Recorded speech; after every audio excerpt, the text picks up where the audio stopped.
പ്രവിളികൾ വെറുതെയാണെന്ന് നിങ്ങൾ കരുതുന്നുണ്ടോ? Google, Microsoft, apple തുടങ്ങിയ ടോപ്പ് ടെക്നോളജി കമ്പനികളുടെ മൊത്തം വരുമാനത്തേക്കാൾ വിപണിയിൽ ലാഭം കൊയ്യുന്ന ഇൻഡസ്ട്രിയാണ് സെക്സ് ഇൻഡസ്ട്രി.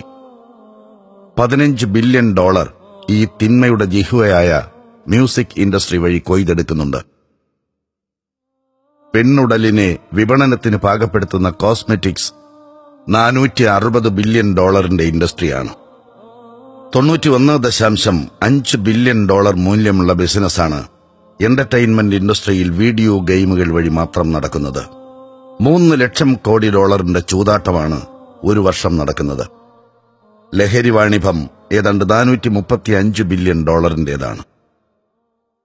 ലോകമടക്കി ഭരിക്കുന്ന ഈ ഭീമൻ പലിശാധിഷ്ഠിത ബിസിനസ് സാമ്രാജ്യങ്ങളുടെ നടത്തിപ്പുകാർ അവരുടെ വിപണിക്കെതിരെ നിൽക്കുന്നവരെ നന്മയുടെ വക്താക്കളായി അവതരിപ്പിക്കുമെന്ന് നിങ്ങൾക്ക് തോന്നുന്നുണ്ടോ? ബില്യൺ കണക്കിന് വാർഷിക വരുമാനമുള്ള ആയുധ കച്ചവടത്തിന്റെയും ഹോംലാൻഡ് സെക്യൂരിറ്റി ഇൻഡസ്ട്രിയുടെയും മുതലാളിമാർ ലോകത്ത് സമാധാനവും സ്വൈരവും ആഗ്രഹിക്കുമെന്ന് നിങ്ങൾ വിചാരിക്കുന്നുണ്ടോ? ആരാണിവരുടെ പ്രതിയോഗികൾ?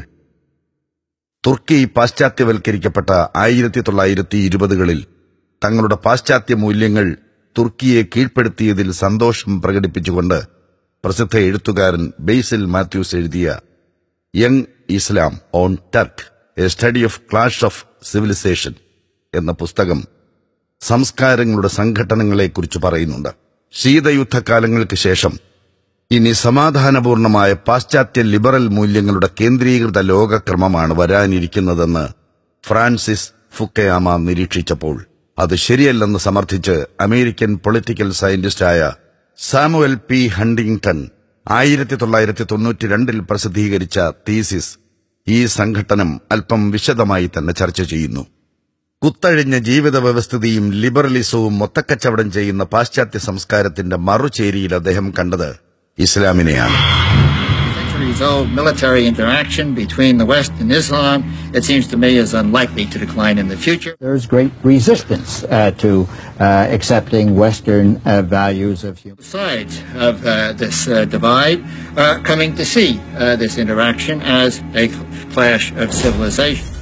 ഇനി അങ്ങോട്ടുള്ള സംസ്കൃതികളുടെ സംഘർഷങ്ങളിൽ പാശ്ചാത്യ നാഗരികത ഏറ്റവും ശക്തമായി നേരിടാൻ പോകുന്ന എതിർപ്പ്, അവരുടെ ഒന്നാം നമ്പർ ശത്രു കാറ്റഗറൈസ് ചെയ്യുമല്ലോ, ഒന്നാം നമ്പർ ശത്രു ഇസ്ലാമിക സംസ്കൃതിയായിരിക്കും. അപ്പൊ മുസ്ലിങ്ങളെ ടാർഗറ്റ് ചെയ്യുന്നതിന്റെ പ്രധാനപ്പെട്ട ഒരു ലക്ഷ്യമെന്ന് പറയുന്നത് അതിൽ പുതിയ വിപണിയുടെ താല്പര്യങ്ങളുണ്ട്.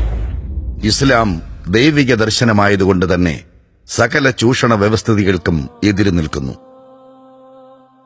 സൗന്ദര്യം വിൽപ്പനച്ചരക്കാക്കാനുള്ളതല്ലെന്നും നോട്ടം കൊണ്ടുപോലും ഒരു സ്ത്രീ ഉപദ്രവിക്കപ്പെട്ടുകൂടെന്നും വ്യഭിചാരത്തോട് അടുക്കുക പോലും ചെയ്യരുതെന്നും ഇസ്ലാം ശക്തമായി അനുശാസിക്കുന്നു. മദ്യം തിന്മകളുടെ മാതാവാണെന്നും കൂടിയ അളവിൽ ലഹരി ഉണ്ടാക്കുന്നത് പോലും കുറഞ്ഞ അളവിലും നിഷിദ്ധമാണെന്നും ഇസ്ലാം നിഷ്കർഷിക്കുന്നു. മ്യൂസിക്കും നൃത്യങ്ങളും ചൂതാട്ടവുമെല്ലാം പൈശാചിക വൃത്തിയാണെന്നും അനാവശ്യമായ വിനോദ വർത്തമാനങ്ങളിൽ മുഴുകി ജീവിത സമയം പാഴാക്കുന്നവർക്ക് കഠിനമായ ശിക്ഷകൾ കാത്തിരിക്കുന്നുണ്ടെന്നും ഖുർആൻ ഉദ്ബോധിപ്പിക്കുന്നു. ധാർമ്മിക അധ്യാപനത്തിലൂടെ 7-ാം നൂറ്റാണ്ടിലെ അറേബ്യയെ ചൂഷണ വിമുക്തമാക്കിയ ഈ ഇസ്ലാമിക സംസ്കാരത്തെ അധാർമികതയെ വാണിഭം നടത്തുന്നവരെല്ലാം ഭയപ്പെടുന്നു. I've been at war with Islam or a component of Islam for the last decade. അമേരിക്കയുടെ കൂടെ അല്ലാത്ത ആൾക്കാരെല്ലാം അവർക്കെതിരാണ്. സ്വാഭാവികമായിട്ട് ഒരു അമേരിക്കൻ സംസ്കാരത്തെ സ്വന്തം ജീവിതം കൊണ്ട് തന്നെ ചെറുക്കുന്ന ജനവിഭാഗം എന്ന നിലയ്ക്ക് മുസ്ലിങ്ങൾ ടാർഗറ്റ് ചെയ്യപ്പെടുന്നു. ഹിന്ദുത്വവാദമാവട്ടെ അവരവരുടെ ഒരു അപരനായി, അവരുടെ ശത്രുവായി മുസ്ലിങ്ങളെ പ്ലേസ് ചെയ്യുന്നു. കേരളത്തെ സംബന്ധിച്ച് നമ്മൾ അധികം ചർച്ച ചെയ്യാത്തൊരു കാര്യമാണ്. ഇവിടെ പ്രധാനപ്പെട്ട ഒരു തീവ്രവാദം എന്ന് പറയുന്നത് സെക്യുലർ ഫണ്ടമെന്റലിസമാണ്. നിങ്ങൾക്ക് തട്ടമിടാനോ പൊട്ടു തൊടാനോ നിങ്ങൾക്ക് ഒന്ന് അമ്പലത്തിൽ പോകാനോ കുരിശു വരയ്ക്കാനോ ഒരു സെക്യുലർ ബുദ്ധിജീവികളുടെ അനുവാദത്തിനും ഔദാര്യത്തിനും കാത്തുകെട്ടി കിടക്കേണ്ടി വരുന്നതാണ് കേരളത്തിലെ ഏറ്റവും പ്രധാനപ്പെട്ട ഫണ്ടമെന്റലിസം എന്ന് ഞാൻ വിചാരിക്കുന്നു. സെക്യുലർ ഫണ്ടമെന്റലിസവും ടാർഗറ്റ് ചെയ്യുന്ന മുസ്ലിങ്ങളെ തന്നെയാണ്. ഇസ്ലാമാകട്ടെ ലോകത്തെ ഏറ്റവും വേഗത്തിൽ വളർന്നുകൊണ്ടിരിക്കുന്ന മതദർശനവുമാണ്. Islam is the fastest growing religion in the UK. New analysis of census figures even suggests that it could become the country's dominant religion. That's in a country where Islam remains the fastest growing religion.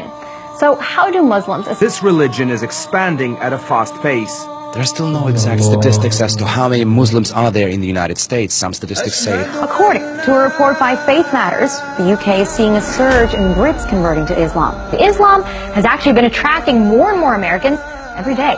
RT's Priya Sridhar went to a mosque just outside of Washington, D.C. and found out why so many Americans have converted to their religion. Islam will grow faster than any other major religion if current trends continue by 2050. Muslims are the only major religious group expected to grow faster than the global population as a whole. ഇസ്ലാം ആശ്ലേഷിക്കുന്നവരിൽ വലിയ പങ്കും വിപണിയുടെ കേന്ദ്രമായ സ്ത്രീകളുമാണ്. Of those converting, about 62% were women, and the average age is over 27 years old. And the vast majority of women who converted also changed their appearance, with a significant majority adopting the hijab.